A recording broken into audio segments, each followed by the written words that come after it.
پڑ گئے فکذبنا وقلنا ما نزل اللہ من شیء، ہم نے نبیوں کو بھی جھٹلایا، ہم نے قرآن کو بھی جھٹلایا اور فرمایا یہ تمہاری اپنی باتیں ہیں، اللہ نے ہماری طرف کچھ بھی نازل نہیں کیا، ان انتم الا فی ضلال کبیر، تم تو بہت بڑی گمراہی میں ہو۔ وقالوا لو كنا نسمع او نعقل ما كنا فی اصحاب السعیر، وہ چیخ چیخ کر کہیں گے اے کاش کہ ہم نے عقل و شعور سے کام لیا ہوتا، اے کاش کہ ہم نے کانوں سے سنا ہوتا۔ وقالوا لو كنا نسمع، اے کاش کہ ہم دنیا میں کانوں سے سنے ہوتے، او ناقل، اور عقل و شعور سے کام لیا ہوتا، سمجھداری سے کام لیا ہوتا، ما كنا فی اصحاب السعیر، تو آج ہم ان جہنم میں جلنے والوں میں سے نہ ہوتے، آج دوزخ میں نہ ڈالے جاتے، آج جہنم میں نہ ڈالے جاتے۔ ما كنا فی اصحاب السعیر، ہم جہنم میں نہ جاتے۔ فاعترفوا بذنبہم فسحقا لاصحاب السعیر، وہ اپنے گناہوں کا اقرار کریں گے، وہ اپنے گناہوں کو ایکسپٹ کریں گے، وہ اپنے گناہوں کو سویکار کریں گے، ہاں ہم نے یہ گناہ کیے، لیکن وہاں قبول کرنے سے اور گناہ ایکسپٹ کرنے سے کچھ نہیں ہوگا۔ کہا جائے گا فسحقن سحقن سحقن، دور کر دو دور کر دو، یہ جہنمی ہیں، ان کو جہنم کے اندر پھینک دو۔ یہ آیت کس کے لیے ہے؟ قرآن نے کس کے لیے بیان کی ہے؟ ایک ایک جملے پر غور کر کے دیکھیں آپ، ایک ایک جملے پر، یہ جملے ہمیں کیا بتلا رہے ہیں؟ ان جملوں پر جائیے اور دیکھیے۔ فاعترفوا بذنبہم، یعنی وہاں جانے کے بعد وہ اپنے جرم کا اعتراف کریں گے، ہاں اے اللہ ہم نے شراب پی تھی، ہاں اے اللہ ہم نے جوا کھیلا تھا، ہاں اے اللہ ہم نے فلاں آدمی کا مرڈر کیا تھا، ہاں اے اللہ ہم نے بے شرمی اور بے حیائی کے سارے اڈے کھولے تھے، ہاں اے اللہ ہم نے جلسوں کے نام پر، دین کے نام پر جلسے کرائے، لیکن اس کے باوجود میلہ اور ٹھیلا لگانے سے ہم نہیں روک پائے، لڑکیاں ناچتی رہیں، گاتی رہیں، یہاں تک کہ فیشن اور اڑیا کپڑے پہن کر نکلتی رہیں، جلسوں میں بھی لپسٹک اور کریم لگا لگا کے آتی گئیں، لیکن ہم بے بس تھے، ہم ان کو نہیں روک پائے، کیونکہ انہی کے آنے سے تو ہمارے جلسے چل رہے تھے، انہی کے آنے سے تو ہمارے مدرسے کا چندہ ہو رہا تھا۔ فاعترفوا بذنبہم، وہ اپنے گناہوں کا اقرار کریں گے، سویکار کریں گے اور ایکسپٹ کریں گے، لیکن وہاں اقرار اور ایکسپٹ کرنے سے کچھ نہیں ہوگا۔ جلسہ ہو رہا آپ کے یہاں؟ یہ جلسہ ہو رہا ہے، اور باہر کیا ہو رہا تھا؟ کچھ کہنے کی ضرورت ہی نہیں ہے، نظر ڈال لو، دیکھا ہوگا آپ نے، کہنا پڑتا ہے سخت جملے، نہیں کہنا چاہتا ہوں، تہذیب کے خلاف ہے، لیکن کہنا پڑتا، ایسا لگ رہا تھا جیسے ایک کتیا کے پیچھے 10 کتے بھاگ رہے ہیں۔ ہنس رہے ہو؟ ہنسو، میں کتیا کس کو کہہ رہا ہوں وہ بھی تم جان رہے ہو، اور کتا کس کو بول رہا ہوں وہ بھی تم جان رہے ہو، ہنسو۔ کتیا کون ہے وہ بھی سن لو، میں نہیں بولوں گا، سمجھدار ہو نا، سمجھ گئے ہوگے، اور کتا کس کو بول رہا ہوں وہ بھی سنو، سننا پڑے گا، تمہیں نہیں، تمہارے باپ کو بھی سننا پڑے گا، یہاں جب تک میں ہوں سننا پڑے گا، یہاں سے ہٹنے کے بعد مجھے سنا دینا جتنی گالی چاہو، وہ تو میں سنتا ہی ہوں، تمہاری کیا، منسٹروں کی سنتا ہوں، نیتاؤں کی بھی سنتا ہوں، تم بھی سنا دینا، یہاں جب تک ہوں تمہیں سننا پڑے گا۔ فاعترفوا بذنبہم، اپنے گناہوں کا اقرار کریں گے، لیکن کوئی فائدہ نہیں۔ فسحقا لاصحاب السعیر، دور کر دو جہنمیوں، اور یہ مت سمجھو کچھ نہیں ہوگا، مریں گے اور مر سڑ کر مٹی ہو جائیں گے اور پھر دوبارہ نہیں۔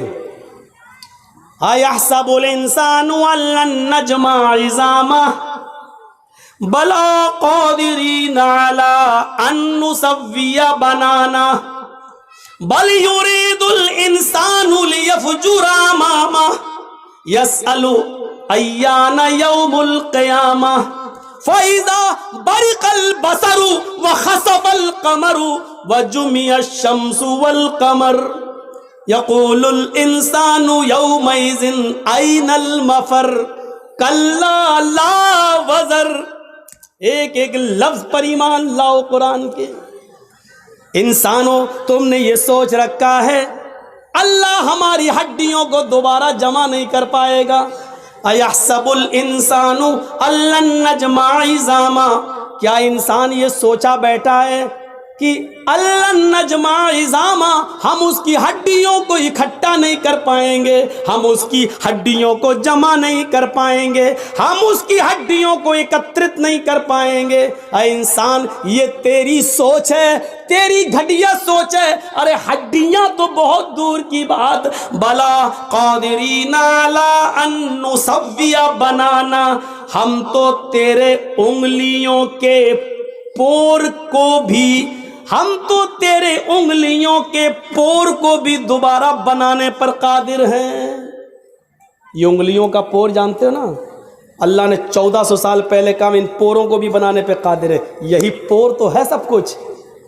ہمارا انگلی, یہ انگلی اور آپ کی انگلی کبھی ٹچ نہیں ہو سکتی ہے, ایک ہو ہی نہیں سکتی ہے. اور پوری دنیا کے انسانوں کی انگلی, فنگر ایک دوسرے سے الگ ہیں. آپ دیکھ لیجئے. ابھی اگر ہم اس پہ ہاتھ رکھ دیں, آدھار کارڈ جو بنتا ہے آپ نے دیکھا ہوگا, یا پاسپورٹ وغیرہ, تو آپ فنگر پرنٹ لیے جا رہا ہے نا, یہ آپ جیسے ہی رکھیں گے. کیا نام ہے مولانا جرجیز, جھوٹ بول کے جا رہے ہیں, کیا نام ہے؟ پاسپورٹ سلیمان صاحب کے نام سے بنوا لیا ہے جرجیز. بھاگنا ہے, مودی صاحب نے اعلان کر دیا جرجیز صاحب جہاں ملے ان کو پکڑو. جرجیز صاحب بھاگ رہے ہیں, سلیمان کے نام سے پاسپورٹ بنا دیا. جیسے ہی گئے ایئرپورٹ پہ فنگر پرنٹ لیا جا رہا ہے, جیسی انگلی رکھی اس میں نام آ گیا محمد جرجیز. کہاں جا رہا ہے تو؟ سلیمان نہیں, جرجیز ہے. میری انگلیوں کے فنگر آپ کی انگلی, آپ کے فنگر سے الگ ہیں. اور پوری دنیا میں کروڑوں نہیں اربوں انسان ہے, اور سب کا ایک دوسرے سے الگ ہے. ایک ہو ہی نہیں سکتا. یہ اللہ, یہ ایک انگلی کا کمال ہے. دیکھ رہے ہیں آپ اس میں کتنے ذرات ہیں. کوئی سائنٹسٹ بنا دے گا اس انگلی کو. کون تھا اس سے پہلے امریکہ کا؟ ٹرمپ. اب ایک اور آ گیا, یہ بیچارہ کچھ سیدھا ہے, صحیح ہے, اللہ اس کے دل میں اور رحم ڈال دے. تو چاہے کتنی ترقی کر لیں لیکن ایک جیسا نہیں بنا سکتے, ایک جیسا. اللہ کہہ رہا ہے انگلیوں کا پور نہیں, پور میں جو فنگر ہوتے ہیں, جو نشانات ہوتے ہیں, ہم اس کو بھی ویسے ہی دوبارہ بنانے پر قادر ہے. تو ہڈی کی بات کر رہا ہے, تو ہڈی کی بات. جیسے یہاں فنگر پرنٹ سے تم انڈیا چھوڑ کے پاکستان نہیں بھاگ سکتے ہو, پاکستان چھوڑ کر سری لنکا اور انڈونیشیا نہیں بھاگ سکتے ہو, ویسے ہی دنیا چھوڑ کر قیامت کے دن مرنے کے بعد تم سوچو کہ ہم مر سڑ کر مٹی مل جائیں گے اور ہم اللہ کے سامنے پیش نہیں ہو پائیں گے, چھپ جائیں گے, چھپ نہیں سکتے. اور جو لوگ انڈیا چھوڑ کے بھاگے ہیں وہ بھاگے نہیں ہیں, بھگائے گئے ہیں. اگر کوئی گورنمنٹ یہ چاہ لے کہ ہمارے یہاں سے کوئی آدمی نہ جائے تو مولوی جرجیز اس کرسی سے اٹھ کر, اگر گورنمنٹ یہ چاہ لے کہ ہم کہیں نہ جانے دیں تو ہم جس گھر سے آ رہے ہیں اس گھر میں بھی نہیں جا سکتے ہیں. انڈیا چھوڑ کے جانا تو بہت دور کی بات ہے, بہت دور کی بات. اگر کوئی چاہ لے. اتنا فیمس آدمی کیسے چلا گیا, کیسے؟ وہ تو اچھا ہوا ڈاکٹر ذاکر نائک کیس سے پہلے ہی چلے گئے تھے, کیس تو بعد میں ہوا تھا, اور اگر کہیں یہاں رہتے تو وہ بھی نہیں جا پاتے. وہ تو اس اللہ کے بندے پر اللہ کی کیا مدد ہے, اللہ رب العالمین کی غیبی مدد. نہ آج تک آئے نہیں ہوتے باہر. اعظم خان جیسا آدمی دیکھ رہے ہو, مرغی چوری, انڈا چوری, کتاب چوری, یہ کیس لگ رہے ہیں. انڈا چورائے گا وہ. کتنی کھوپڑی خراب ہو گئی ہے, حالت دیکھیے آپ. اس آدمی پر کتنے الزام اور کتنے آروپ لگاتے ہیں. لوگ کہہ رہے ہیں بھگوڑا بھگوڑا. ارے تمہاری کھوپڑی میں بھگوڑا بھرا ہے, تم کہو یہ راستے اللہ نے بنائے تھے, اللہ نے. تو میرے بھائیوں اللہ کہتا ہے بلا قادرین علی ان نسوی بنانا، انسانوں تم یہ سوچتے ہو کہ ہم تمہاری ہڈیوں کو دوبارہ جمع نہیں کر پائیں گے، ارے ہڈیاں تو چھوڑو، ہم تمہاری انگلیوں کے پور بھی دوبارہ بنانے پر قادر ہیں۔ بل یرید الانسان لیفجر اماما، لیکن انسان تو یہ چاہتا ہے کہ آگے بھی وہ گناہ کے کام کرتا رہے۔ انسان یہ چاہتا کہ نہیں اور بھی گناہ کام کرے، گناہ میں لذت ہے نا، گناہ میں انجوائے ہے، گناہ میں مزہ ہے، گناہ میں لطف ملتا تھوڑی دیر کے لیے ملتا ہے۔ بل یرید الانسان لیفجر اماما، انسان تو یہ چاہتا ہے کہ وہ آگے بھی کچھ گناہ کے کام کرے، اور گناہ کے کام کرتے کرتے جب اس سے کہا جاتا ہے کہ ڈرو اللہ سے، قیامت کا دن آئے گا، تو وہ الٹا سوال کرتا ہے یسألو ایان یوم القیامہ، ارے تم قیامت قیامت چلاتے رہتے ہو، قیامت ارے کب آئے گی؟ آئے گی تو ٹائم بتاؤ، آئے گی تو تاریخ بتاؤ، آئے گی تو کتنے سالوں کے بعد آئے گی بتاؤ۔ ارے میرے دادا زندہ تھے تب بھی یہی سنتے آئے، باپ زندہ تھے تب بھی سنتے آئے، اب ہمیں زندگی ملی ہم بھی یہی سنتے آئے، ہماری اولادیں بھی یہی سن رہی ہیں اور ان کی اولادوں کی اولادیں بھی یہی سنیں گی، ارے کب آئے گی؟ ارے بتاؤ نہ کب آئے گی؟ اللہ نے اسی کا جواب دیا ہے، یہ پوچھتا ہے قیامت آئے گی تو کب آئے گی؟ سنو، فَإِذَا بَرِقَ الْبَصَرُ، آنکھیں جب چندیا جائیں گی، آنکھوں کی روشنی سلب ہو جائے گی۔ ایسے کرو، چندیانا کس کو بولتے ہیں؟ اتنی روشنی آ جائے کبھی کبھی ہماری آنکھوں کے سامنے کہ اس روشنی میں بھی ہمیں کچھ زیادہ دکھائی نہیں دے گا، اس کے پیچھے کیا ہم کو نہیں دکھائی دے گا۔